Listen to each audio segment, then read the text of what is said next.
하나님의 오늘 우리에게 주신 말씀은 사무엘하 4장 5절에서 12절까지의 말씀입니다. 사무엘하 4장 5절에서 12절까지 말씀을 제가 봉독해 올리겠습니다. 부에롯 사람 림몬의 아들 레갑과 바하나가 길을 떠나 별이 쬐을 때쯤에 이스보셋의 집에 이르니 마침 그가 침상에서 낮잠을 자는지라. 레갑과 그의 형제 바하나가 밀을 가지러 온 채하고 집 가운데로 들어가서 그의 배를 찌르고 도망하였더라. 그들이 집에 들어가니 이스보셋이 침실에서 침상 위에 누워 있는지라. 그를 쳐 죽이고 목을 베어 그의 머리를 가지고 밤새도록 아라바 길로 가 헤브론에 이르러 다윗 왕에게 이스보셋의 머리를 들이며 아뢰되 왕의 생명을 해하려 하던 원수 사울의 아들 이스보셋의 머리가 여기 있나이다. 여호와께서 오늘 우리 주 대신 왕의 원수를 사울과 그의 자손에게 갚으셨나이다 하니 다윗이 부에롯 사람 림몬의 아들 레갑과 그의 형제 바하나에게 대답하여 그들에게 이르되 내 생명을 여러 환난 가운데서 건지신 여호와께서 살아계심을 두고 맹세하노니 전에 사람이 내게 알리기를 보라 사울이 죽었다 하며 그가 좋은 소식을 전하는 줄로 생각하였어도 내가 그를 잡아 시글락에서 죽여서 그것을 그 소식을 전한 가품으로 삼았거든. 하물며 악인이 의인을 그의 집 침상 위에서 죽인 것이겠느냐. 그런즉 내가 악인의 피 흘린 죄를 너희에게 갚아서 너희를 이 땅에서 없이 하지 아니하겠느냐 하고 청년들에게 명령하며 곧 그들을 죽이고 수족을 베어 헤브론 목가에 매달고 이스보셋의 머리를 가져다가 헤브론에서 아브넬의 무덤에 매장하였더라. 아멘. 피 흘린 죄를 갚아서라는 제목으로 오늘 말씀을 나누도록 하겠습니다. 오늘 본문의 내용은 군 지휘관 레갑과 바하나가 이스보셋을 살해하는 장면입니다. 그리고 그로 인해서 이제 죽임 당하는 내용이죠. 먼저 5절 말씀을 보면은 이 두 지휘관들의 출신이 나오는데요. 부에롯 사람 림몬의 아들이라고 되어 있습니다. 그의 출신이 의미하는 바는 원래 그들의 출신이 가나안 사람들이라고 하는 뜻입니다. 즉 이들의 신앙적인 배경과 뿌리가 없다라고 하는 것을 보여주는 것입니다. 이로 보건대 이스보셋은 신앙의 기준에 의해서 사람을 선택한 것이 아니라 인간적인 능력에 따라서 사람을 세웠다라고 하는 것이에요. 사울 정권의 이러한 불신앙적인 분위기가 결국 자멸하게 되는 원인이 되고 말았습니다. 우리의 신앙이라고 하는 것은요, 세상 사람들 보기에는 별 볼 일 없어 보여도 위기 상황 가운데서 우리를 완전하게 보호해주는 강력한 울타리가 되어주는 것입니다. 이 두 지휘관들은 이스보셋을 죽이려는 그 목적을 가지고 이스보셋의 집으로 향했습니다. 그러니 이들이 이스보셋을 죽인 그 이유는요, 순간적인 충동이 아닙니다. 의도적인 계획적인 적분이고 살해하는 것임을 알 수 있어요. 그런데 이러한 상황 속에 이스보셋은 무엇을 하고 있었다고 되어 있습니까? 침상에서 낮잠을 자고 있었다라고 되어 있습니다. 이것은 그의 게으르고 안일한 모습을 보여주는 기록이에요. 지금 이스보셋에 처한 그 정치적 상황을 보면 어떻습니까? 이스보셋이 낮잠이나 자고 있을 때가 아니거든요. 지금 군대 장관 아브넬이 죽임 당했습니다. 다윗과 대치 중인 상황 속에서 자신의 권력이 무너져 가고 있어요.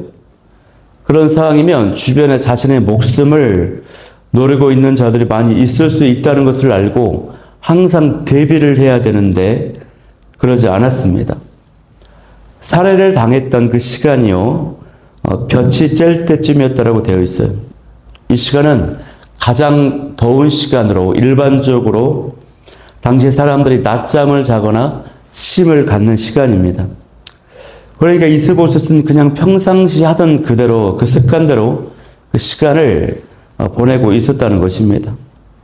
성경에서 잠을 잔다는 표현은요, 대개의 경우에 영적으로 깨어있지 못하는 경우를 나타냅니다. 부정적인 상태를 나타내요. 그래서 그 결과로 보통 죽음이라든가 심판을 당하는 것으로 많이 연결되고 있습니다. 이스보셋의 최후도 마찬가지입니다.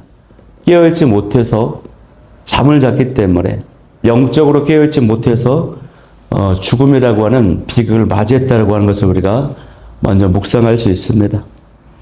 이처럼 사단은요, 우리를 무너뜨리기 위해서 호시탐탐 노리고 있습니다. 내가 방심을 할 때 괜찮다라고 여길 때 그 틈을 타고 다가와서 무너뜨려요. 저와 여러분은 최근에 영적으로 느슨해진 부분은 없는지 혹은 가볍게 여기는 제약은 없는지를 돌아볼 수 있는 이 아침이 될 수 있기를 소망합니다. 6절 말씀을 보면요, 레갑과 바하나는 밀을 가지러 온 채 하면서 집 가운데로 들어갔다라고 되어 있습니다. 이 밀은 군사들의 식량으로서 그들은 이제 지휘관이었기 때문에 그 신분을 이용해서 아무런 의심이나 제재를 받지 않고 이스보셋에 접근할 수가 있었습니다. 그들의 속셈은요, 살해하는 것이었지만 겉으로는 밀을 가지러 가는 채 했다는 것이죠. 이처럼 사단은 속임수와 위장을 합니다. 창세기 3장에서 보면은 뱀이 화를 유혹할 때도 속임에 다가왔어요. 그래서 우리가 영적인 분별력을 갖는 것이 굉장히 중요한 일입니다. 앞서 말해서 영적으로 잠을 자지 않고 깨어있는 것과 마찬가지로 영적인 분별력을 갖는 것이 중요한데, 이 영적으로 깨어있는 것과 이 분별력을 갖는 것은요, 한마디로 말하면 성령 충만함을 유지하는 것입니다. 성령으로 충만할 때 우리는 분별력을 갖게 되고 깨어 있을 수가 있습니다. 성령 충만을 구하며 나아갈 수 있는 이 아침이 또한 될 수 있기를 바라요. 계속해서 보면요, 이 레갑과 바하나의 악한 모습이 나오는데, 그것은 이들이 이스보셋을 죽인 것도 모자라서 그의 목을 베어서 그 머리를 가지고 갔다는 것입니다. 그들의 죄악이 점점 더 잔인해지고 있는 것을 보여줍니다. 죄는요, 방치하면요, 더 커지고 심각해집니다. 그리고선 이들이 그 목을 가지고 밤새도록 아라밧길로 행하였어요. 이 아라밧길은요, 마하나임에서 헤브론까지, 헤브론으로 가는 지름길입니다. 약 95km에 달하는 장거리라고 합니다. 그들은 밤새도록 쉬지 않고 그 길을 달려갔다라고 되어 있죠. 왜 그렇습니까? 다윗에게 그 머리를 바치고 어떤 보상을 받기 위함이었습니다. 당시에는 적장이나 적국의 왕의 머리를 베어서 바치는 것이 전쟁 중에 흔히 있었습니다. 그런데요, 그들은 적이 아니라 바로 자신들을 섬겼던 그 왕을 살해해서 그 목을 베어 가지고 가는 것이에요. 그들은 이스보셋의 목을 가지고 가면은 틀림없이 다윗에게 보상을 받을 것이라고 생각했습니다. 욕심 때문이었죠. 그래서 밤새도록 달려갔어요. 그래서 8절을 보면은 다윗에게 이스보셋의 머리를 바치며 뭐라고 말합니까? 왕의 생명을 헤아린 원수의 목을 가지고 왔다. 원수 사울의 아들 이스보셋의 머리라고 표현을 합니다. 다윗이 사울 왕으로부터 핍박과 시련을 당했다라고 하는 것을 기억하게 만들었습니다. 또 전날까지 적군의 입장에 있었던 이 다윗을 향해서 우리 주라고 표현을 했습니다. 또 여호와께서 왕의 원수를 갚으셨다라고 하는데 그 갚으심을 자신들의 손으로 갚았다라고 그런 의미를 담고 있습니다. 그러니까 이들은요, 자신의 그 범죄함을요, 하나님의 뜻처럼 포장을 하고 있다는 것입니다. 자신의 그 목적을 위해서 범죄를 저질렀으면서도 하나님의 이름을 이용하고 있습니다. 우리가 흔히 하는 실수가 바로 이런 모습이 있어요. 실제로는 내 욕심이면서 하나님의 뜻이라고 포장합니다. 실제로는 나의 야망이면서 하나님의 비전이나 사명이라고 착각을 해요. 자기 욕심을 이루기 위해서 하나님의 이름을 이용하거나 하나님의 자리에 올라서 스스로 무언가를 판단하고 또 심판하는 것은 어떤 의미에서는요, 하나님을 속이고 이용하는 것이기 때문에 하나님을 믿지 않는 이 불신앙보다 더 악한 것이라고 할 수 있습니다. 결국 이들의 모습은 어떻습니까? 심판을 자초하는 꼴이 되고 맙니다. 왜 그렇습니까? 지금 다윗은요, 사울에 대한 원한의 마음, 상처의 마음을 전혀 갖고 있지 않기 때문이죠.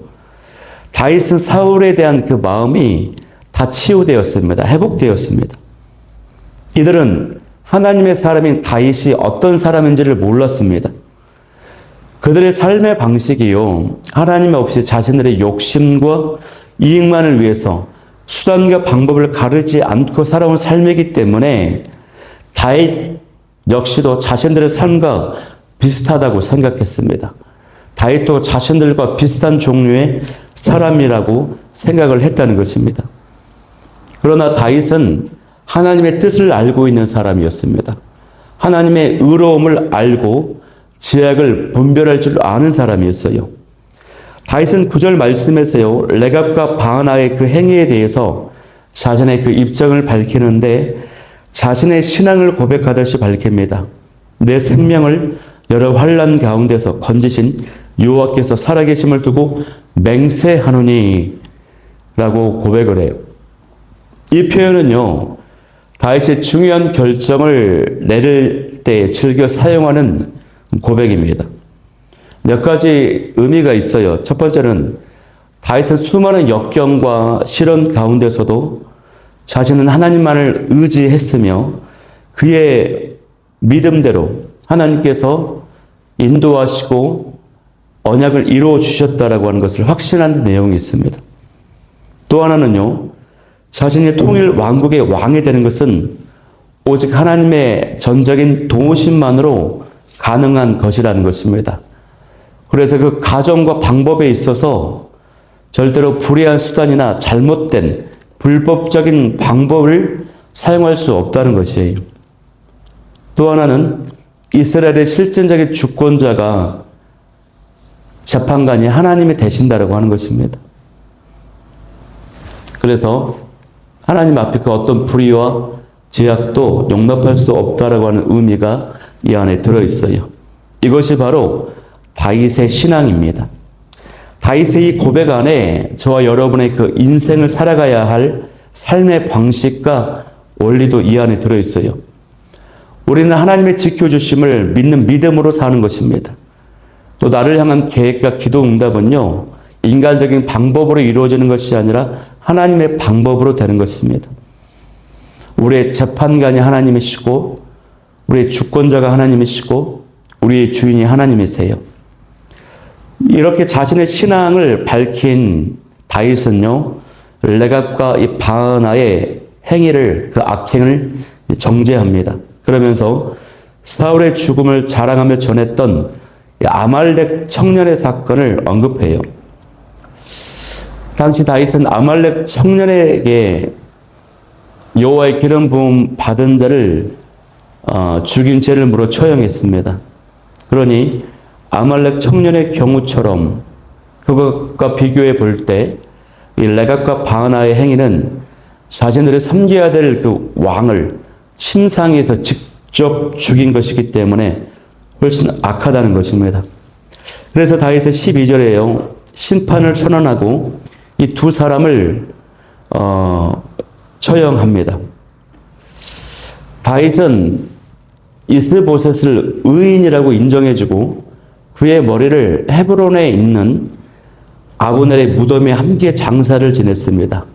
그렇게 함으로써 사울 왕가에 대한 합당한 예우를 해줬습니다. 반면 이 지휘관들의 그 수족은요, 배워서 헤브론 목가에 매달았습니다. 이것은 반역죄에 대한 그 대가로서 하나님의 그 공의로우심을 세우고 백성들을 향해서 이 악행에 대한 그 경고를 한 것이라고 볼 수 있어요. 이러한 모든 사실들은 다윗이 사사로운 인정에 매이지 않고 하나님의 그 공의를 세움으로써 자신이 하나님의 기름 부음 받은 왕이라고 하는 것을 그런 인격을 다윗의 왕의 자질을 보여주는 것이었습니다. 레갑과 바하나의 모습은 결과적으로 그것이 하나님의 뜻을 이루는 일일지라도 그 가정과 방법이 올바르지 않다면 그것은 하나님께서 원하시는 것이 아니라는 분명한 사실을 보여줍니다.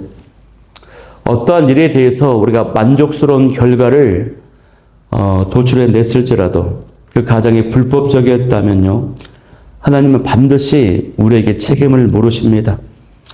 오늘 이 두 지휘관의 모습을 교훈 삼아서 내 힘과 내 방법으로 하려고 했던, 감당하려고 했던 것들이 있지는 않았는지를 돌아보는 은혜가 있기를 원합니다.